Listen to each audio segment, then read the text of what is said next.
Good morning, नमस्कार, स्वागत है आपका हमारे चैनल जीएस स्टडी 94 में। और दोस्तों में यश। तो दोस्तों, जैसा कि आपको पता है, दैनिक जागरण और जनसत्ता के राष्ट्रीय संस्करण का जो मुख्य पृष्ठ होता है, जिसे आप एडिटोरियल के नाम से भी जानते हैं, संपादकीय के नाम से भी जानते हैं, उसके बारे में यहाँ पर विचार विमर्श करते हैं और चीज़ों को बारीकी और गहराई से बताते हैं। आज 2 दिन वीडियो न बनाने का कारण बता दें। चला गया था मैं कहीं आउटसाइड, बाहर था। और दूसरी बात, कभी कभार आप लोगों के कुछ लोग हैं जिनके कमेंट पढ़ने के बाद मैं काफ़ी आहत हो जाता हूँ, दुखी हो जाता हूँ।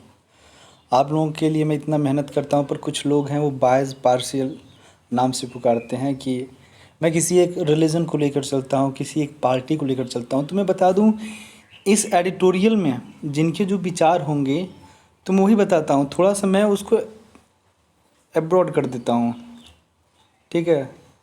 तो मेरा काम है जो एक्सप्लेनेशन करना है और थोड़ा स्पष्ट तरीके से आप लोगों को बताना है, पर आप लोग समझा करिए थोड़ा सा, ठीक है। मुझे इसमें पर्सनली मत खींचा करिए। मैं आप लोगों के लिए इतना मेहनत करता हूँ, सुबह उठ के वीडियो बनाता हूँ, पर आप लोग मुझे ही घसीट देते हैं। तो ऐसे तमाम लोगों से कहना चाहूँगा, आप लोग जब अप्रिशिएट करते हैं, कम्प्लीमेंट देते हैं तो अच्छा लगता है, पर आप जब कुछ लोग हैं गाली लिख देते हैं। चलिए कोई बात नहीं, पर मुझे भरोसा है जो लोग मुझसे पहले से जुड़े हुए हैं वो लोग मेरे साथ ऐसा बर्ताव कभी नहीं करेंगे। कुछ लोग हैं सोशल मीडिया पे, डिजिटल मीडिया पे, जिनका काम ही ऐसा है, तो ऐसे लोगों के लिए मैं क्या कहूँगा। कोई बात नहीं, आप लोग प्यार सपोर्ट बनाए रखिए। मैं जीवन भर आप लोगों को इसी ऊर्जा और इसी उत्साह के साथ आप लोगों को वीडियो दूँगा। तो चलते हैं दोस्तों। हाँ, बुरा लगा हो तो सॉरी आप लोगों को, ठीक है। और जिन लोग यदि मेरे टेलीग्राम चैनल से नहीं जुड़े हैं, जिसका नाम है जीएस स्टडी 94, ज़रूर जुड़िएगा। कोई भी क्वेरी हो, कुछ भी हो, आप मुझसे बात कर सकते हैं। आप कहाँ, मतलब एक नोट करिए आप लोग, नंबर हमने आपको दिया था, चलिए बाद में उस नंबर को फीड कर देंगे। तो आज बात करना है राम जन्मभूमि मुक्ति संघर्ष का सबक।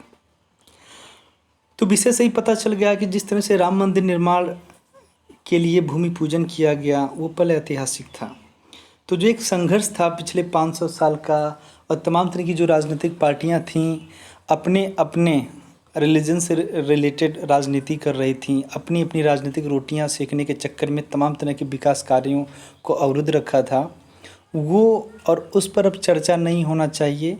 पर अभी भी कुछ देश में असामाजिक तत्व हैं जो गलत तरीके से बयानबाजी दे रहे हैं, जो एक तरह से कह रहे हैं कि वायलेंस क्रिएट करना चाहते हैं कुछ कम्युनिटी के बीच। तो आप लोग सतर्क रहें, सावधान रहें और ऐसे मूर्खों से दूर रहें जो लोग इस तरह की धारणा रखते हैं। शंकर शरण जी ने लिखा इस चीज़ को, तो आगे चलते हैं। देखिए, लिखा है, अयोध्या में राम मंदिर निर्माण के शुभारंभ का उत्सव मनाते हुए हमें यह भी विचार करना चाहिए कि आखिर मंदिरों का विध्वंस क्यों होता रहा। देखिए, आज कई सारे ऐसे प्रश्नों के आपको उत्तर मिलेंगे जिनके बारे में आप जिज्ञासु थे, आपके अंदर उत्साह था जानने के लिए। तो थोड़ा अच्छे से पढ़िएगा, ठीक है। कि आखिर मंदिरों का विध्वंस क्यों होता रहा, सही उत्तर पाए बिना मंदिरों की सुरक्षा संदिग्ध बनी रहेगी। आज भी पाकिस्तान, अफगानिस्तान, बांग्लादेश, नाइजीरिया आदि देशों में मंदिरों, चर्चों के ध्वंस की घटनाएं घट रही हैं। पाकिस्तानी क्षेत्र में 1947 के बाद से सैकड़ों मंदिरों का विध्वंस हुआ। बीते कुछ दशकों में कश्मीर में भी असंख्य मंदिर तोड़े गए। तो देखिए, एक चीज़ को आप झुटला नहीं सकते हैं कि जो हमारा पड़ोसी मुल्क है, स्पेशली मैं बात कर रहा हूँ बांग्लादेश, अफगानिस्तान, पाकिस्तान, एक समय हुआ करता था जब हम अखंड भारत के नाम से संबोधित करते हैं हिंदुस्तान को, भारत जैसे देश को, तो ये पूरा जो क्षेत्र है ना, ये भारतीय सीमा में आता था। पर हमने इन भागों को धर्म के आधार पे या क्षेत्र विशेष के नाम पे हमने बांट दिया।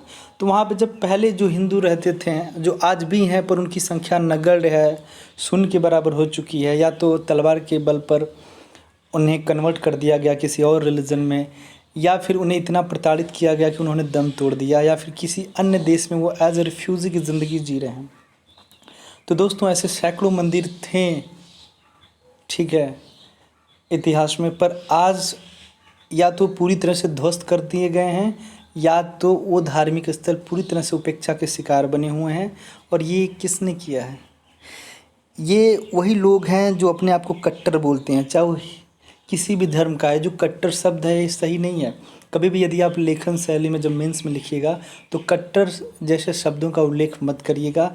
यदि उल्लेख करिएगा तो उसकी परिभाषा को बताइएगा कि जो कट्टरता होती है वो किसी भी धर्म के लिए सही नहीं होता है। उनकी जो मानसिकता होती है, जो विचारधाराएँ होती हैं, वो पूरी तरह से हिंसात्मक होती हैं। सो यू डोंट हैव रीज, यू डोंट हैव सपोर्ट इस टाइप के जो लोग हैं, ठीक है। यह सब एक ही समस्या की विभिन्न अभिव्यक्तियां हैं। नोट करें कि चर्चों मंदिरों का विध्वंस कम्युनिज्म ने भी बड़े पैमाने पर किया। कम्युनिज्म का मतलब होता है कि दोस्तों, जिसे आप कम्युनिस्ट के नाम से जानते हैं, कम्युनिस्ट की जो इनिशियली जो विचारधाराएं थी, जो आइडियोलॉजी थी, वो अलग था, पर धीरे धीरे उसके रूप को बिगाड़ दिया गया। मैं अगर यदि कहूँ कि इस्लाम धर्म कभी नहीं कहता कि छोटे बच्चियों को मारो, किसी को भी हिंसा पहुंचाओ, किसी को चोट पहुंचाओ, बम बांध के कूद जाओ, किसी को मार डालो, कभी इस्लाम नहीं बताता। पर कुछ लोग हैं जो इन्हीं चीज़ों को तवज्जो देते हैं और वो कहते हैं कि अल्लाह ताला हमें, क्या बोलते हैं उसे मुसलमानों में, हम लोग तो स्वर्ग कहते हैं, हाँ, जन्नत नसीब करेगा ऐसे लोगों को।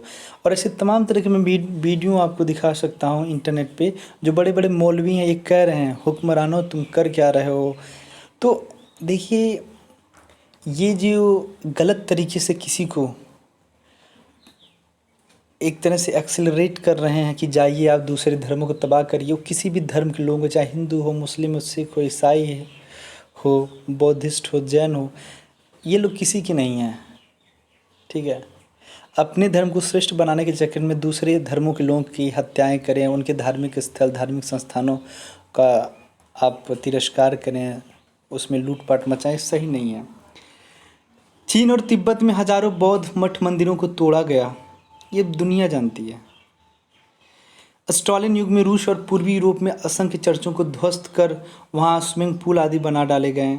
इसका कारण मतवादी दुराग्रह ही था। इसलिए कम्युनिज्म के खात्मे पर उन्हीं स्थानों पर फिर चर्च बनाए गए। इस्लामी हमलावरों द्वारा भी दुनिया भर में चर्च, मंदिर और तोड़ने का कारण उनका यह मतवाद है कि इस्लाम के सिवा किसी मत को रहने नहीं देना है। इसलिए गजनवी, औरंगजेब जैसे तमाम हमलावरों एवं शासकों ने जो सदियों पहले किया, वहीं तालिबान जैसे, मोहम्मद, IS आदि अभी भी कर रहे हैं। इसके पीछे मतांधता ही है। इसकी अनदेखी करने के दुष्परिणामों का अनुमान कठिन नहीं है। अभी तुर्की में इसी की झलक मिली। एक आया सोफिया करके कह सकते हैं गिरजाघर था। पहले इतिहास में जब चीज़ों का आप वो करेंगे, सर्वेक्षण करेंगे, तो एक मस्जिद था, उसे फिर अंग्रेज़ों ने उसे गिरजाघर बना दिया, फिर इन्होंने मस्जिद बना दिया, ठीक है। जब ऐसा मुस्लिम देश में हो सकता तो भारत जैसे देश में क्यों नहीं हो सकता? मैं ऐसे लोगों की संस्कृतियों को क्यों मानूं? ऐसे लोगों के धार्मिक स्थल का तिरस्कार क्यों न करूं? जो लोग हमारे देश की जनता के ऊपर बर्बरता और यहाँ के लोग बहू बेटियों को काट पीट के यहाँ की संस्कृति को कुचल कर जो बनाए गए हों, वो तो मैं कर ही सकता हूँ। देखिए, कुछ ऐसे भी शासक थे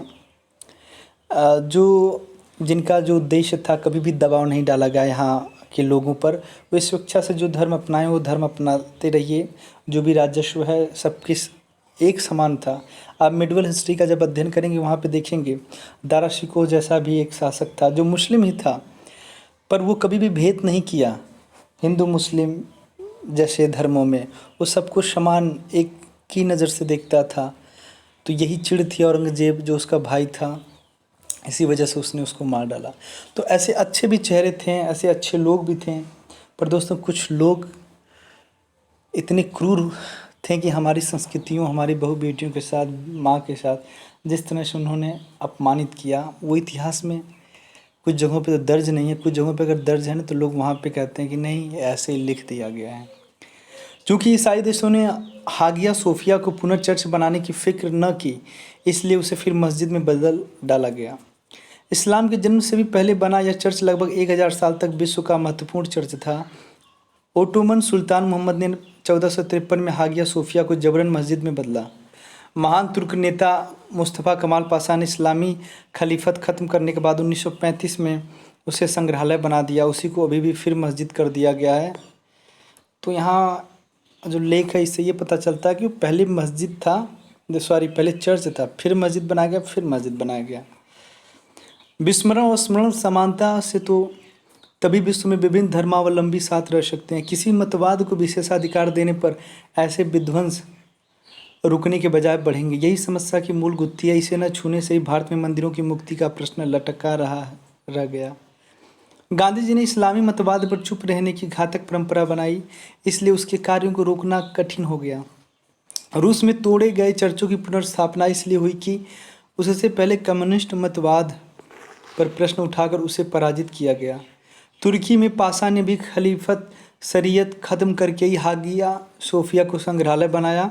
इसलिए अन्य हिंदू मंदिरों की मुक्ति मुस्लिमों को राष्ट्रवाद, हिंदू भावनाओं को आदर देने जैसी बातों से नहीं हो सकती। ऐसी बचकानी दलीलें सदैव निष्प्रभावी रहेंगी। विश्व इतिहास से समझना चाहिए कि वैश्विक साम्राज्य की चाह रखने वाले मतवादों को बचकानेपन से नहीं झुकाया जा सकता। मानवीय समानता का यह नियम सामने रखना होगा कि दूसरों के विरुद्ध वह काम ना करो जो तुम अपने विरुद्ध दूसरों से नहीं चाहते। इस समानता और सत्यनिष्ठा में ही उपाय है। राजनीतिक इस्लाम के एकमात्र सत्य होने के दावे को कसौटी पर कसकर उसकी असलियत दिखानी होगी। अगर इस्लामी दावा और विशेषतः उसका मूल राजनीतिक भाग असत्य है तो मुसलमानों को भी उसे छोड़कर सत्य अपनाना चाहिए। यही समान और सत्यनिष्ठ समाधान है। आज नहीं तो कल बहस इसी पर आएगी। इस्लामी संगठन तो सदैव अपने बिंदु पर टिके रहे हैं, आश्चर्यजनक रूप से दूसरे ही इससे बचते हैं। मुस्लिम ब्रदरहुड, इस्लामिक स्टेट, तालिबानी, तबलीगी आदि तमाम संगठन शासक और उलेमा इस्लाम की सत्यता के दावे पर ही अपने सारे काम करते हैं। उनकी मार झेलने वाले उस दावे को चुनौती देना छोड़ बाकी सब कुछ करते रहें, युद्ध, बमबारी, उदारता पूर्वक धन देना, अपीलें करना आदि, मगर जिस एक टेक पर राजनीतिक इस्लाम खड़ा है उसे खारिज नहीं करते, तब समाधान हो तो कैसे। तो आप देख सकते हैं कि कुछ ऐसे भी संगठन हैं जो पूरी तरह से जो उनका उद्देश्य है वो एक विशेष धर्मों से ताल्लुकात रखने वालों को तो मारते ही हैं, अपने भी धर्म के लोगों को मारते हैं। हमें राम जन्मभूमि मंदिर के मुक्ति संघर्ष से शिक्षा लेनी चाहिए।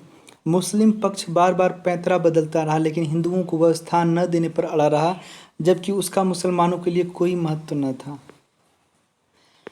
इसकी तुलना में हिंदुओं के लिए राम जन्मभूमि और अयोध्या सदियों से पवित्र महान तीर्थों में अग्रगण्य है।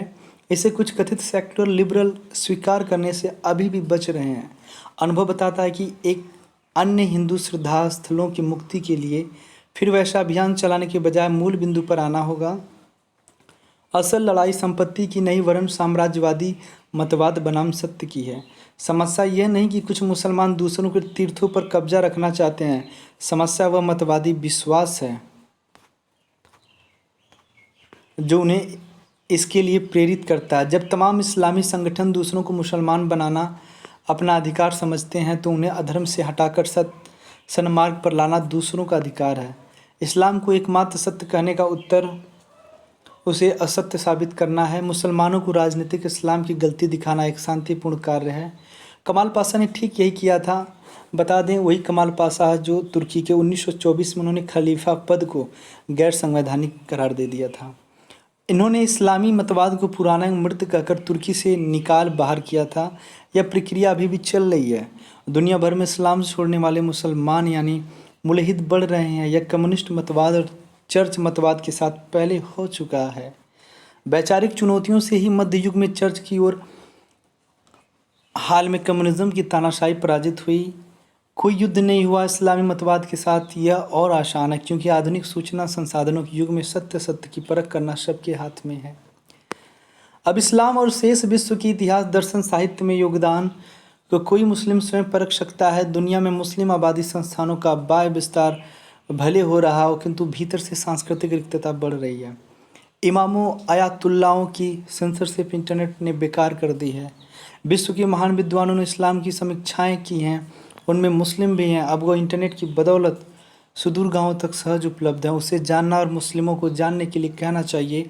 अभी तक ऐसा न करने से ही कट्टरपंथियों ने मुसलमानों को अपनी मुट्ठी में कैद रखा है। यह कैद टूटनी चाहिए। तो आज के लिए इतना ही। नमस्कार, धन्यवाद।